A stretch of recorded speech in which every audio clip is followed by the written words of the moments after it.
Hai, welcome back to KUP Channel. Jangan lupa untuk like, share, dan subscribe channel ini ya. Happy reading!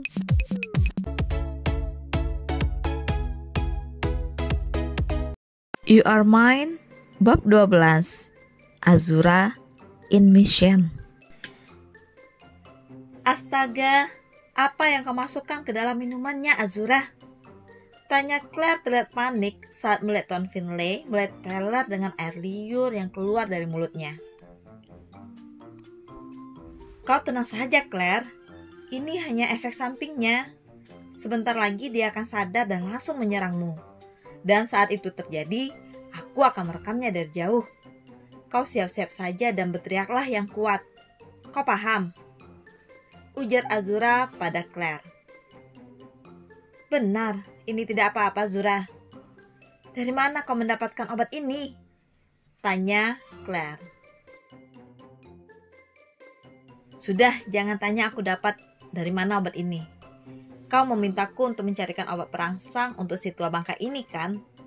Nah, yang aku bawakan ini adalah induk obat perangsang. Efeknya akan sangat luar biasa. Jadi, bersiap-siaplah. Jangan lupa tampilkan akting yang sempurna untuk film dokumenter pendek yang akan aku buat. Sebut Azura lalu pergi meninggalkan Claire yang memandang bingung plus takut pada Tuan Finlay yang terus-menerus mengeluarkan liurnya di atas meja sambil tersandar lemas di kursi. Good luck ya, Claire, sebut Azura yang sudah mulai menjauh. Yakin dia tidak salah beli obat, gumam Claire dalam hati. Claire tidak tahu kalau obat yang diberikan oleh Azura di dalam minumannya Tuan Finlay saat Azura menyamar jadi pelayan tadi adalah obat buatan Azura sendiri. Yang Claire tahu hanyalah Claire menelpon Azura dan meminta tolong pada Azura agar membantunya untuk membelikan obat perangsang dosis tinggi, serta meminta Azura membantunya merekam semua yang terjadi pada saat Tuan Finlay mulai melakukan hal yang tidak baik pada Claire. Azura memang benar-benar sangat berbahaya, seru Christian sambil meneruskan merekam semua kejadian hingga akhir. Singkat cerita, kejadian di restoran itu pun telah berakhir. Kini Christian telah pulang usai menyelesaikan semua misi ninjanya. Dan sesampainya dia di rumah, ternyata Yizin sudah menunggunya. Kau kemana saja, Kak Tian? Sapaan yang lebih mirip pertanyaan itu langsung meluncur dari mulut Yizin. Aku ada urusan dengan Azura, jawab Tian sambil berlalu melewati Yizin begitu saja. Apa wanita itu Kak Zura? Jantung Christian mendadak seolah lupa caranya berdetak saat mendengar perkataan Yizin barusan. Diammu menandakan tebakanku benar. Padahal aku sudah berdoa dalam hati supaya tebakanku salah. Tapi siapa sangka ternyata malah benar. Cerocosnya seolah apa yang dia katakan barusan tidak menolehkan luka di hatinya. Benar atau tidaknya prasangkamu, Yizin? Bukankah aku sudah mengakui semuanya di awal? Siapapun wanita itu tidaklah penting untukmu, sebut Christian dengan suara beratnya. Kau salah, Kak Tian. Bagiku sangat penting untuk mengetahui siapa rivalku dalam merebut cintamu, Kak. Tapi jika itu memang benar, Kak Zura, meski dia adalah lawan yang tangguh, aku tidak akan menyerah. Aku ingin bersaing fair dengannya. Selama kalian belum resmi menikah, maka aku memiliki kesempatan yang sama. Aku akan memperjuangkan cintaku, Kak. Aku hanya ingin kau tahu seperti apa keteguhan hatiku dan sebesar apa tekadku untuk mendapatkanmu. Seorang Gianna Azura Hardata tidak akan mampu membuatku mundur dari arena perang ini, ungkapnya dengan penuh keyakinan. Kau hanya akan membuang waktumu, Yizin. Christian pun melangkahkan kakinya menjauh dari Yizin. 2 hari pun berlalu sejak kejadian itu. Azura yang sedang melakukan eksperimen di laboratorium kakek buyutnya tiba-tiba terpaksa berhenti karena teleponnya dari tadi tidak berhenti berbunyi. Astaga, siapa sih yang menelpon dari tadi? Sentaknya marah dan meletakkan semua tabung-tabung kimia yang ada di tangannya kembali ke posisi semula. Harka? Serunya saat melihat ternyata yang menelponnya adalah Arka. Zura, kau di mana? Tanya Arka tanpa basa-basi. Aku di dalam perut bumi, jawab Azura asal. Kalau begitu, cepatlah kau keluar dari perut bumi itu dan temui calon istriku Claire. Perintah Arka seenaknya. Ya Tuhan, kenapa harus aku sih Arka? Kan masih banyak orang lain. Aku ini sedang sibuk, serunya jengkel. Jelas-jelas dia sedang membuat ramuan hilang ingatan edisi spesial untuk Christian, tapi Arka malah menyibukkannya dengan urusan pribadi Arka. Karena kau adalah bagian tim Aska, jadi kau pun harus mengemban misi ini, jawab Arka seenaknya. Bagian dari tim Aska? Sejak kapan? Cetus Azura ketus dengan tawa mengejek. Ya, sejak markas tim Aska di apartemenmu, otomatis kau menjadi anggota tim Aska dengan masa uji coba kerja 3 bulan. Bacot Arka semakin membuat anak telinga Azura gatal. Anggota tim Aska, masa uji coba 3 bulan? Astaga. Dengus Azura malas plus kesal. Sudah. Cepat katakan kau mau minta tolong apa? Ucapnya sambil memutar malas kedua bola matanya. Aku ingin kau. Arka pun mulai menjelaskan maksud dan tujuannya menelpon Azura. Setelah penjelasan Arka yang panjang kali lebar lapangan bola itu, akhirnya Azura pun terpaksa mempending kerjaannya. Larutan untuk Christian itu akan dia selesaikan nanti saja setelah dia pulang dari Paris. Karena ternyata Arka memintanya untuk ikut perusahaan mereka ke Paris. Awalnya Azura keberatan jika dia harus pergi ke Paris hanya demi kelancaran rencananya Arka.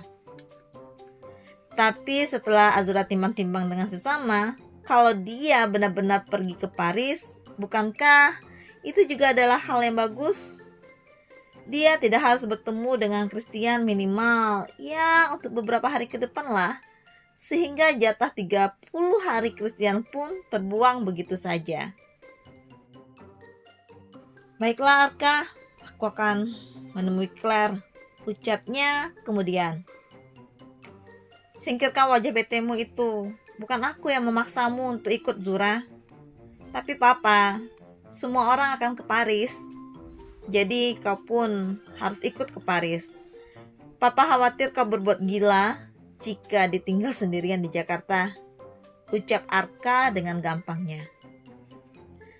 Ya Tuhan, aku ini bukan anak kecil Arka. Suruh Azura yang memang random memanggil Arka. Kadang kakak, kadang hanya sebatas nama saja. Pada Saka pun begitu. Karena kalau dihitung-hitung mereka itu lahirnya hanya beda menit saja. Ngapain juga harus pakai strata tingkat dewa begitu? Bukan apa-apa sih. 2 orang itu yang ada embel-embel kakak di depan nama mereka sering bersikap semena-mena pada yang lebih kecil. Makanya Azura kadang tidak suka memanggil kakak pada Arka dan Saka. Sudah, jangan protes padaku. Protes sana pada papa dan dia. Pergilah bersiap-siap karena pesawat kalian akan berangkat jam 2. Perintah Arka. Pesawat kalian? Apa ini artinya kau tidak akan berangkat bersama kami? Seru Azura. Aku akan... Wah, aku paham sekarang. Kau pasti akan berangkat bersama Claire kan? No, no, no, and no. Aku tidak akan membiarkan hal itu terjadi. Yang pertama, Claire pasti akan bertambah curiga denganmu. Dan yang kedua, Saka kembaranku itu yang merupakan sahabat sekaligus sepupumu yang super jenius itu, dia akan membawa Sofia ke Paris bersamanya dengan pesawat yang sama dengan kita. Dan ingat, di dalam pesawat itu juga ada Bia. Peringat Azura, mana tahu Arka lupa kalau akan ada Sofia juga. Sofia adalah pacar kembarannya Azura yang bernama Saka. Tapi meski Sofia adalah wanita yang Saka sukai, tidak ada satu orang pun yang menyukai Sofia. Semua orang mendukung Bia untuk menjadi istri Saka.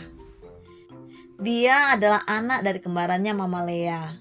Mereka semua sudah mengenal Bia dari kecil. Saka dan Bia sudah bertunangan.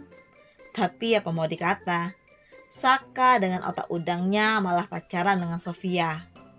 Sungguh sebuah kisah percintaan yang sangat rumit. Kuat, dia akan membawa si minyak goreng satu pesawat dengan kita. Si Saka gila atau bagaimana sih? Gerutu Arka yang juga tidak terima jika Saka menempatkan Sofia dan Bia di dalam satu pesawat yang sama. Kau saja tidak terima, apalagi aku. Walaupun aku seperti ini ya, aku bisa merasakan seperti apa sakitnya hati Bia saat melihat Saka gedek itu dengan si minyak goreng. Ketus Azura jadi emosi sendiri. Arka pun hanya bisa mendengus, ikut-ikutan kesal karena hal ini. Kau tahu sendiri kan Arka, kalau aku ini bukanlah tipikal penengah yang baik. Takutnya aku malah akan membukakan pintu pesawat dan menendang Sofia keluar dari pesawat itu kalau ada kelakuan Saka dan Sofia yang menyakiti hati Bia. Apakah mau itu terjadi? Gertak Azura. Aku sih ngomong aja, jawab Arka dengan suara pelan sambil mengerlingkan matanya.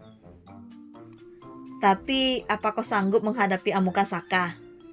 Seru Arka yang sangat tahu kalau Saka sangat mencintai si minyak goreng. Makanya, jangan bisa pesawat dengan kami. Jadi sewaktu aku menendang si minyak goreng keluar, kau bisa memberikannya parasut untuk mendarat dengan sempurna di tanah. Celutuk Azura asal. Garis wajah Arka mengendur perlahan. Kali ini dia terdiam, tidak langsung menyahuti perkataan Azura. Keningnya kemudian berkerut. Terlihat dia sedang mempertimbangkan sesuatu.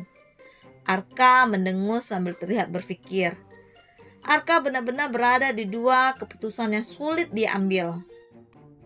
Pertama, membiarkan Claire terbang dengan pesawat komersil seorang diri ke Paris. Benar-benar sulit baginya. Bagaimana nanti jika di dalam pesawat, Claire duduk bersebelahan dengan pria.